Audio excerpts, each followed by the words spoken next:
Hello छात्रों, संस्कृत विषय में आज हम पाठ 5 सुभाषितानी पढ़ेंगे। सभी बच्चे ध्यान से पढ़ेंगे। सुभाषितानी का मतलब होता है सुंदर वाक्य, सुंदर वचन, जो हमारे जीवन के लिए काम आते हैं। जो हम उन वचनों का अमल करें तो हमारा जीवन सार्थक होता है, सफल बनता है हमारा जीवन। उन वचनों को हम आज पढ़ेंगे। तो पहला श्लोक है इसमें, विपति धैर्यम अभ्युदय क्षमा सदसी वाक्पटुता युधि विक्रमा यशभि च अभिरुचि व्यसनम श्रुतो प्रकृति सिद्धम इदम ही महात्मानम। तो विपति धैर्यम अभ्युदय क्षमा मतलब विपत्ति, जो हमारे पास विपत्ति आती है तो उसमें हमें धैर्य रखना चाहिए। तो विपत्ति में धैर्य, अभ्युदय क्षमा, जो हमारी उन्नति हो, जो हम बहुत अच्छे हों, अमीर हों, उस समय हम किसी गरीब को ना सताएं या कोई हमसे गलत काम करे तो हम उसको क्षमा कर पाएँ। तो अभ्युदय क्षमा, उन्नति में क्षमा, सदस्य वाक्पटुता, और जो सभा हो उसमें हम अपनी बोलने में चतुर हों, या सभा में के बीच में हम अच्छे से बोल पाएँ, चतुराई हो हमारे बोलने में। तो सदस्य वाक्पटुता, सभा में वाक्पटुता यानी चतुराई, युधि विक्रम, युद्ध के समय पराक्रम हमें, यानी युद्ध अगर हमारे सामने आ जाए कोई एकदम, तो हम उसमें वीरता से लड़ पाएँ। यशभि चा अभिरुचि व्यसनम श्रुतो, और जो हमारा यश हो उस समय, उन्नति हो उस समय क्या हो, हमारे श्रुतों में यानी जो हमारे वेद शास्त्र हैं उसको सुनने में हमारी रुचि हो, जो वेद शास्त्र हैं उसको हम सुने। तो इस तरह के जो स्वभाव होता है कि विपत्ति में धैर्य, उन्नति में क्षमा, और सभा के बीच वाक्पटुता, युद्ध में पराक्रमता, और यश के समय शास्त्रों को और वेद पाठों को सुनने में रुचि होती है। ये महात्मा यानी अच्छी आत्मा वाले या अच्छे स्वभाव वाले जो लोग होते हैं, उन्हें स्वभाव से ही ये सब चीज़ें प्राप्त होती हैं। उन्हें सिखाना नहीं पड़ता है ये सब आप करें। जो महान व्यक्ति होते हैं वो स्वभाव से ही इन सब कार्यों को करते हैं। समझ में आ गया होगा। दूसरा श्लोक देखते हैं। अभिवादनशीलस्य नित्यं वृद्धोऽपि सेविना चत्वारि तस्य वर्धन्ते आयुर्विद्या यशो बलम। अब इसमें इन्होंने इस श्लोक में बताया है कि अभिवादनशीलस, जब हम बड़े लोगों को नित्य अभिवादन करते हैं, जैसे आपको बताया जाता है कि आप अपने से बड़ों को डेली गुड मॉर्निंग विश करें, तो आपके जितने भी घर में बड़े हैं आप उनको अभिवादन करें, कुछ भी नमस्कार करें, प्रणाम करें, पैर छुएं, जो भी आपके संस्कारों को भी आप जो भी करें। तो अभिवादनशीलस नित्यम, जो लोग प्रतिदिन बड़ों को अभिवादन करते हैं, वृद्धों से बिना वृद्ध लोगों की सेवा करते हैं, जो हमारे घर के बुजुर्ग हैं उनकी सेवा करते हैं, उनकी ये 4 चीज़ें हमेशा बढ़ती हैं। चत्वारि तस्य वर्धन्ते, उनकी ये 4 चीज़ें हमेशा बढ़ती हैं। क्या क्या बढ़ती हैं?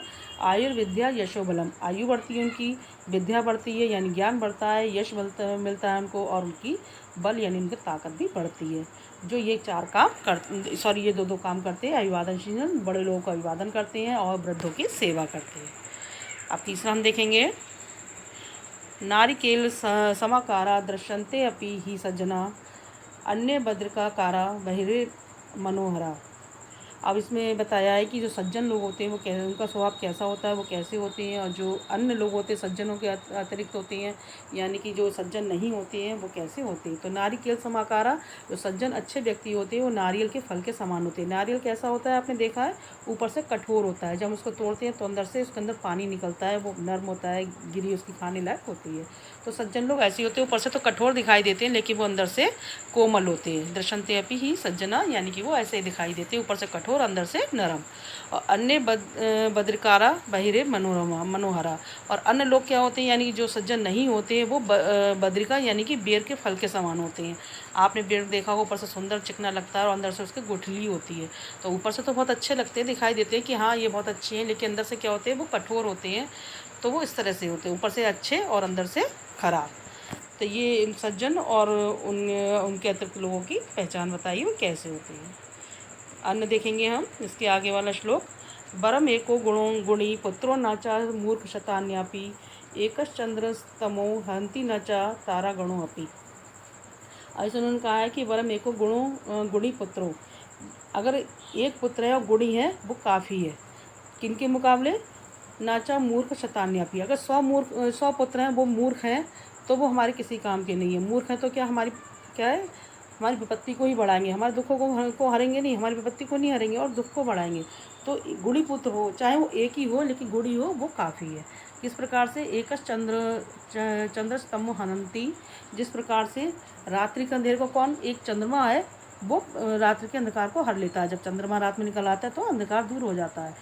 और चाहे तारे कितने भी खिले हों, कितने सारे समूह में तारे होते हैं, तो वो अंधकार को नहीं हर पाते हैं, वो अंधेरे को दूर नहीं कर पाते हैं। उसी प्रकार से 100 मूर्खों पुत्रों की अपेक्षा एक गुणी पुत्र काफ़ी है। अगला हम पढ़ेंगे, ऋणकर्ता पिता शत्रु माता व्यभिचारिणी भार्या रूपवती शत्रु पुत्रा शत्रु पंडिता।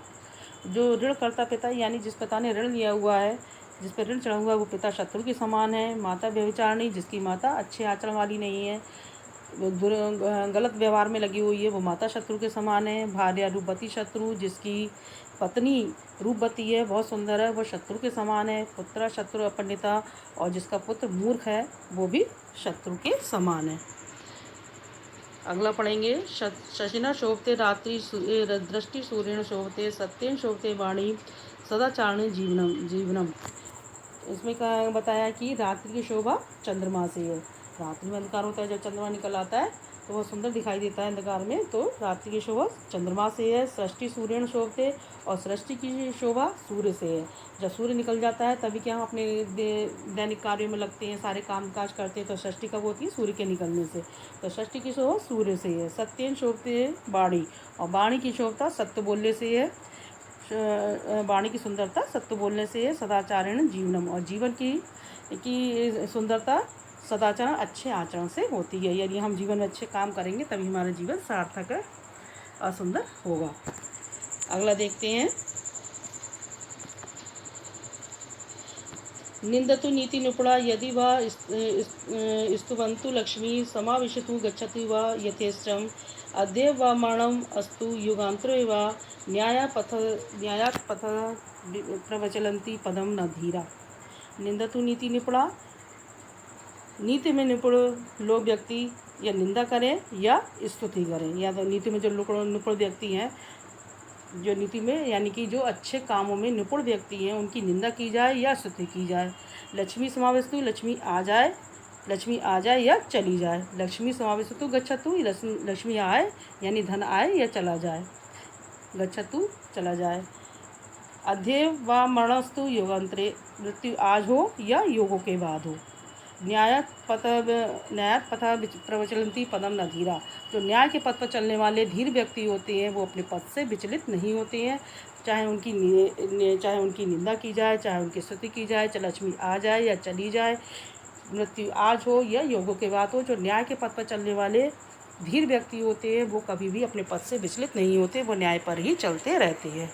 उम्मीद है आपको ये श्लोक समझ में आए होंगे। इसके वर्ड मीनिंग आप अपनी कॉपी में करेंगे। आगे का अभ्यास कर मैं आपको बाद में दूंगी। धन्यवाद।